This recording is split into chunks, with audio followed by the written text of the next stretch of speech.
संभव नहीं है। लेकिन मैं धन्यवाद देना चाहता हूँ भैरव सिंह जी को, स्वर्गीय भैरव सिंह जी को, कि यहाँ पर स्वतंत्र में जब वो मुख्यमंत्री तो पहली बार इस पहाड़ी क्षेत्र में बिजली पहुंचाई तो वो भारतीय जनता पार्टी ने पहुंचाई, कांग्रेस ने नहीं पहुंचाई। ये राजनीतिक मंच तो नहीं है, लेकिन मैं आग्रह करना चाहता हूँ मुख्यमंत्री जी, आप हमारे से सीनियर और आज आपके पास कलम की ताकत है। हम आपसे 3-4 बातें शेयर करना चाहते हैं और मैंने लिखित में भी रखी है, आपको भी दूंगा और मेरे सम्मानीय जो मुख्यमंत्री जी हैं और दिल्ली तक दूंगा। जहाँ पर हमारा हिंदुस्तान कॉपर लिमिटेड का प्रोजेक्ट है जो कभी शेखावाटी की लाइफलाइन कहलाता था, 12,500 कर्मचारी काम करते थे, आज उसकी दुर्दशा, आज उसकी ये दशा है, वहां पर 400 से नीचे कर्मचारी काम करते हैं, टोटल ठेके पे दे चुके हैं। आज दिल्ली में सरकार हमारी है और सरकार तीसरी बार भी बनने वाली है, दुनिया की कोई ताकत मोदी जी को रोक नहीं सकती।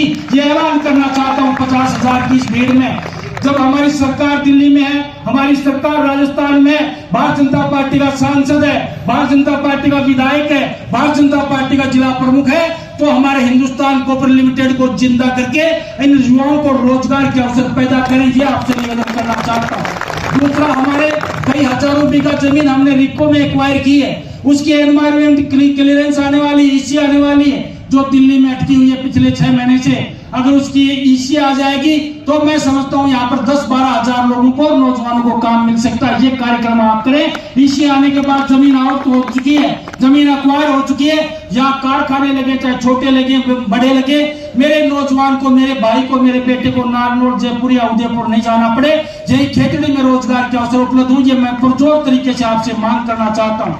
यहाँ पर एक डेयरी का प्लांट है जहाँ पर 25,000 की कैपेसिटी है लीटर की, लेकिन दुर्भाग्य से उसमें 7-8 हजार लीटर ही दूध पहुंच पाता है। उसमें अगर आप चाहेंगे और हमारी सरकार चाहेगी, उसको पूरा डेवलप अगर कर दिया जाए तो 2,500 नौजवानों को रोजगार उसमें मिल सकता है, प्रत्यक्ष या अप्रत्यक्ष रूप में।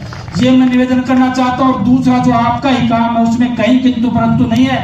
हमारे पहाड़ी क्षेत्र जिसमें बांसियाड़ खेतड़ी के नाम से एक रिजर्व कंजर्वेशन बनाया गया है, उसमें माननीय श्रीमती हमारी वसुंधरा राजे जी की तरफ से बजट दिया गया था, उसमें अगर और बजट मिल जाए तो सरिस्का और रणथंभौर की तरह हमारे 1000 हेक्टेयर का जो एरिया है उसमें पर्यटक की आवक हो जाए, हमारी सफारी चल जाए और नौजवानों को प्रत्यक्ष और अप्रत्यक्ष रूप से 5,000 लोगों को रोजगार मिल सकता है। ये मैं लिखित में आप लोगों को देना चाहता हूँ। भाषण तो हमने खूब झाड़े और लंबे लंबे मंचों पे झाड़े, अब ये नेता, अब ये जो लोग भाषण पे ताली नहीं बजाएंगे, अब तो ये काम पे ताली बजाएंगे, क्योंकि अब तो ये काम चाहते हैं। अब ये काम इनका नहीं होगा तो निश्चित रूप से इनको माई से हाथ लगेगी। और इतने वर्ष के संघर्ष के बाद मुझसे उम्मीद भी कुछ ज्यादा लगी है। आपका आशीर्वाद बना रहे और हमेशा आप लोग हमारे साथ कंधे से कंधा मिलाकर काम करें। पुनः एक बार मेरे पिताजी स्वर्गीय राम कुमार जी की पुण्यतिथि पर आप इतनी संख्या में आए हो, मेरे अनुमान से बाहर है। प्रशासन ने भी ये कहा था कि हम तो संभाल नहीं सकते, आप ही संभालो। मैं जब नीम का थाना गया था मूर्ति पे माल्य अर्पण करने के लिए, तो यहाँ के सीओ ने कहा साहब हमारे बस की बात नहीं है, हमसे भीड़ काबू नहीं हो सकती, जितनी भीड़ यहाँ पर है उतनी रोडों पे घूम रही है। मैं पुनः कहता हूँ ये आशीर्वाद बनाए रखना, चाहे कभी भी मौका देना या न देना, लेकिन स्वर्गीय राम कुमार जी की पुण्यतिथि पर जरूर पधारना। ये मैं आप लोगों से आशीर्वाद की मांग करता हूँ। पुनः एक बात आप लोग पधारे, निश्चित रूप से मैं और मेरा परिवार और सारी पंचायत आपका बहुत बहुत धन्यवाद और आभार प्रकट करती है। और मैं एक बात कहना भूल गया साहब, मुख्यमंत्री, उप मुख्यमंत्री जी, हमारे पड़ोस में पंचायत है, हमारी पड़ोस की तहसील है नीम का थाना, जो हमारे जिले में शामिल हो गई है।